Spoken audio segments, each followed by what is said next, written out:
1924 एक German scientist ने बोला, मैंने समुद्र से सोना निकाल लिया। दुनिया ने मान लिया। 2 साल बाद उसने सुसाइड कर लिया। क्यों? एक बात बताओ, तुम्हारे घर में गोल्ड है ना? थोड़ा बहुत तो होगा, मम्मी के पास, दादी के पास, या वो वाला जो बेटी के शादी के लिए रखा है। पिछले हफ्ते मैंने एक न्यूज देखा, अमेरिका ने भारत पे कुछ टैरिफ लगाए और कुछ और भी कारणों की वजह से गोल्ड की प्राइस रॉकेट की स्पीड से बढ़ी। लगभग 1 लाख क्रॉस कर चुका है गोल्ड का प्राइस और सब कोई पैनिक में है।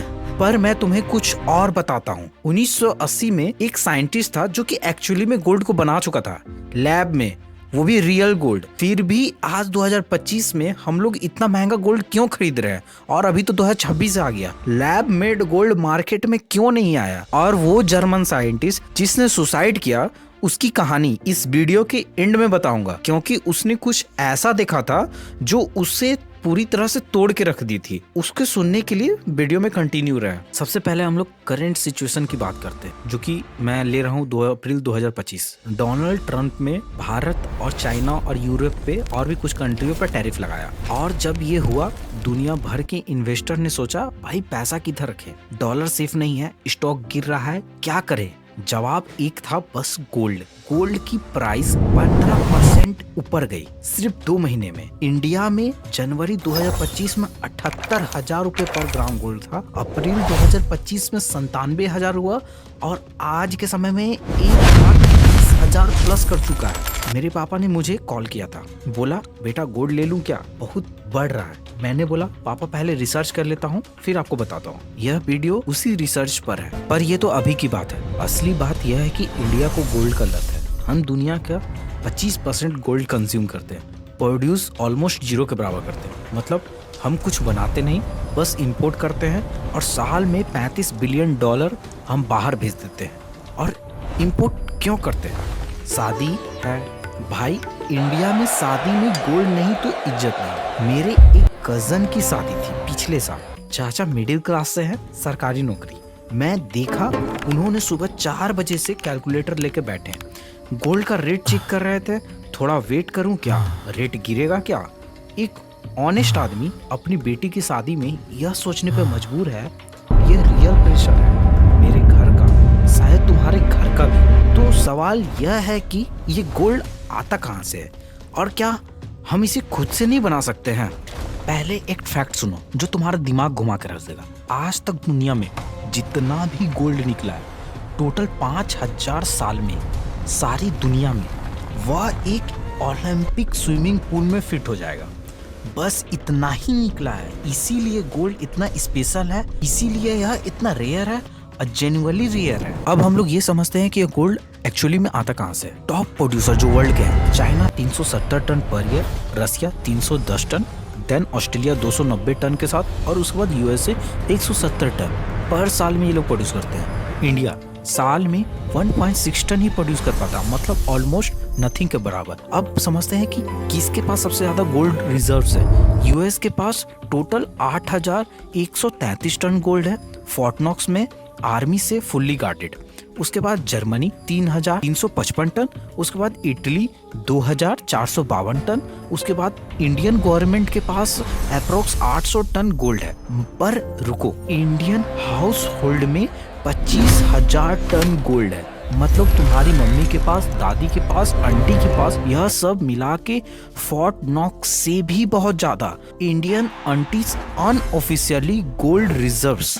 अब कुछ क्रेजी फैक्ट्स मैं आप लोगों को बताता हूँ, जैसे कि दुबई में एक ऐसा एटीएम है जिसे पैसा नहीं निकलता है, जिसे कैश की जगह गोल्ड निकलता है। जी हाँ, गोल्ड, एटीएम से गोल्ड निकलता है।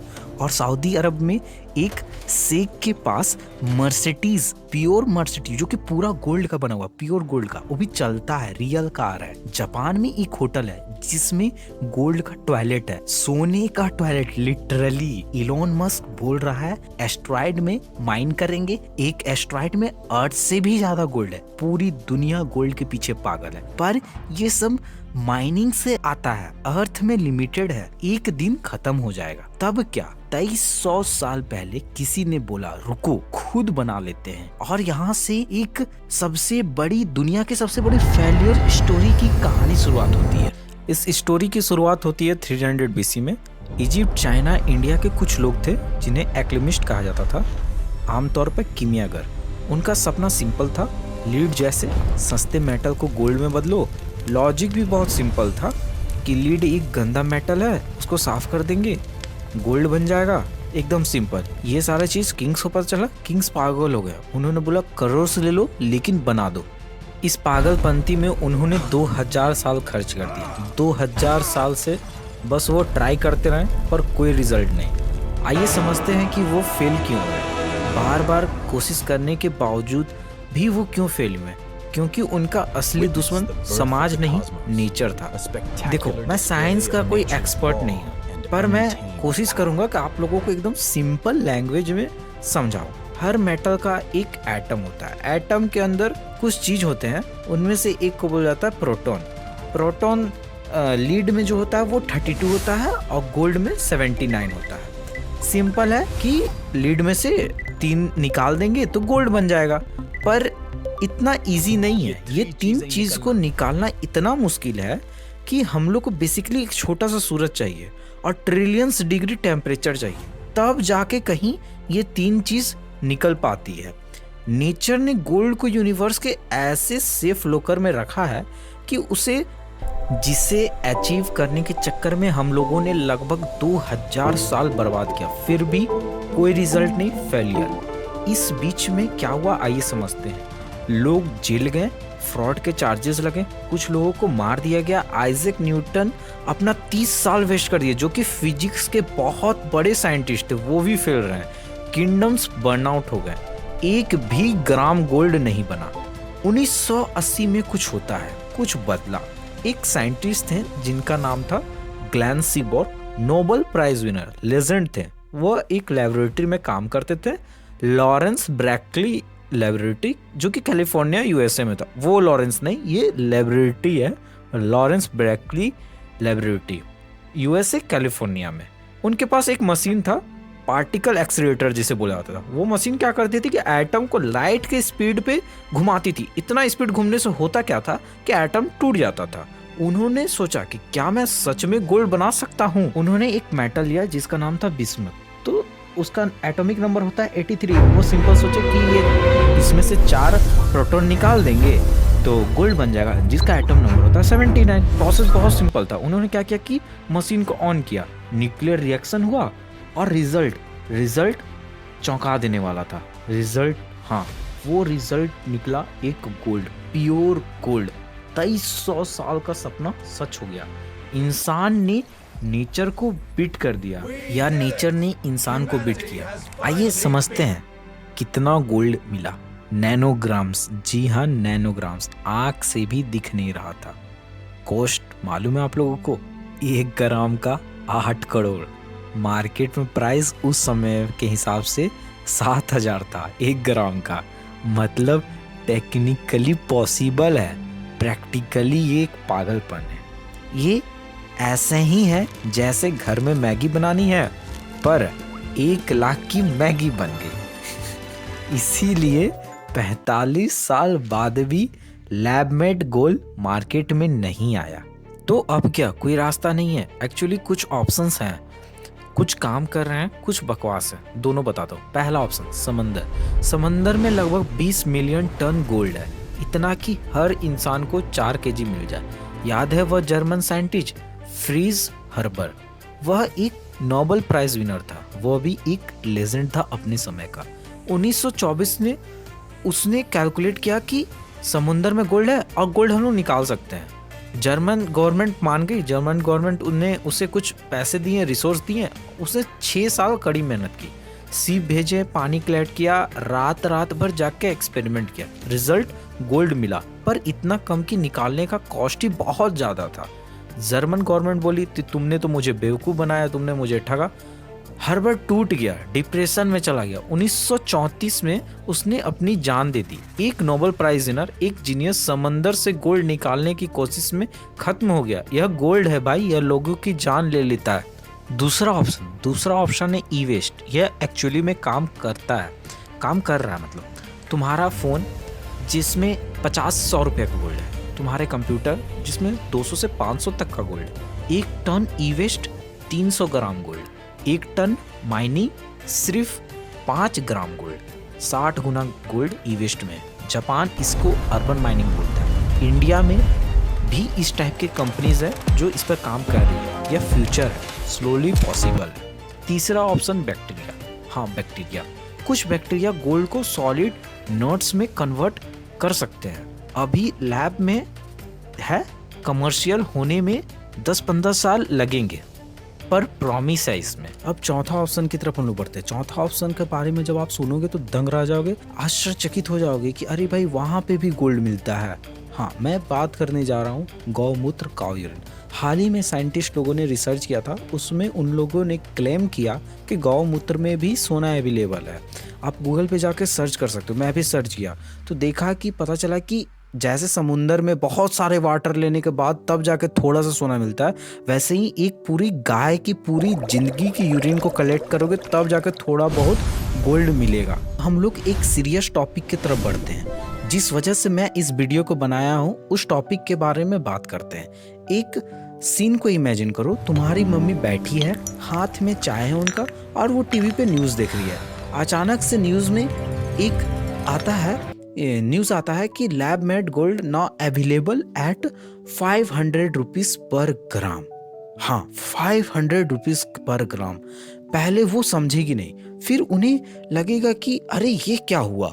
वो गोल्ड जिसे उन्होंने 20 साल में जमा किया, वो बैंगल्स जो दादी ने दिया था, वो नेकलेस जो उन्होंने EMI पे पापा से फाइट करके लिया था, जो 10 लाख का था अब वो 50,000 का हो चुका है। मैं तुम्हें डराना नहीं चाहता, पर ये पॉसिबल है। अगर सस्ता गोल्ड, लैब मेड गोल्ड अगर मार्केट में आया तो उसका क्या इम्पैक्ट पड़ेगा, अब हम लोग समझते हैं। सबसे बुरा इम्पैक्ट ज्वेलरी इंडस्ट्री पे पड़ेगा, वो पूरी तरह कोलैप्स हो जाएगी। बैंक में गोल्ड लोन खत्म हो जाएगा, जो लोगों ने सेव किया है वो पूरी तरह वर्थलेस हो जाएगा। और सबसे बुरा, रिच लोग तो सरवाइव कर लेंगे क्योंकि उनके पास और भी तरह के इन्वेस्टमेंट रहते हैं, पर तुम्हारी मम्मी जिसने एक करके गोल्ड जमा किया, उन्हें फर्क पड़ेगा। उनके लिए ये अनफेयर है। और समझते हैं कि किन लोगों के लिए यह प्रॉफिटेबल होगा।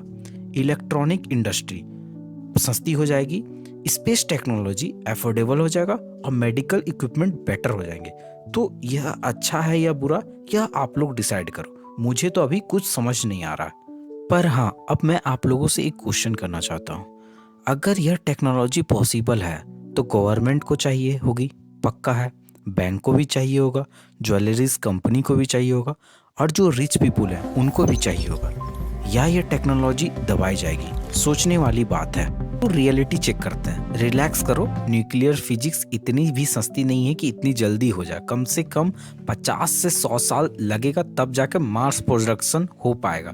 तुम्हारी मम्मी ने जो गोल्ड सेव किया वो अभी पूरी तरह से सेफ है अभी के लिए, पर एक जगह यह ऑलरेडी हो चुका है। डायमंड, लैब ग्रोन डायमंड आज मार्केट में अवेलेबल है। नेचुरल से 70% सस्ते हैं, क्वालिटी एग्जैक्टली सेम है, मशीन भी डिस्टिंग्विश नहीं कर पाती। डी बियर्स जैसी कंपनी पैनिक्स में है। क्या गोल्ड के साथ भी ये होगा? शायद नहीं, पर प्रोबेबिलिटी है। तो यह थी पूरी गोल्ड की कहानी। 2300 साल का मेहनत, 1980 का सक्सेस, 8 करोड़ का फेल्योर, फ्रिज हर्बर की ट्रेजेडी और फ्यूचर की पॉसिबिलिटी। अब तुमसे एक सवाल है, सस्ता गोल्ड आना अच्छा है या बुरा? मैं तो कंफ्यूज है। एक तरफ लगता है कि मिडिल क्लास को रिलीफ मिलेगा, तो दूसरी तरफ लगता है कि अरे यार उन लोगों का क्या होगा जो लोग गोल्ड को सेव करके रखे। तुम बताओ कमेंट में। सीरियसली मैं कमेंट को पढ़ता हूँ और रिप्लाई भी करता हूँ। और हाँ, नेक्स्ट वीडियो में डायमंड की कहानी बताऊंगा, वो और भी क्रेजी है। कैसे एक $80 बिलियन का इंडस्ट्री पैनिक में आ गया था पूरी तरह से, और कैसे कॉमन पीपल को फायदा हुआ, और क्या गोल्ड के साथ भी यह पॉसिबल है। सब्सक्राइब करो, बेल आइकन को दबाओ, क्योंकि अगर तुम्हारे घर में गोल्ड है या डायमंड है या शादी आने वाली है तो यह इंफॉर्मेशन इंपॉर्टेंट है। और हाँ, अपनी फैमिली के साथ भी इस वीडियो को शेयर करो, क्योंकि उन्हें भी इस टाइप के सिनेरियो के बारे में पता होना चाहिए। मिलते हैं नेक्स्ट वीडियो में, तब तक के लिए अपना ध्यान रखना।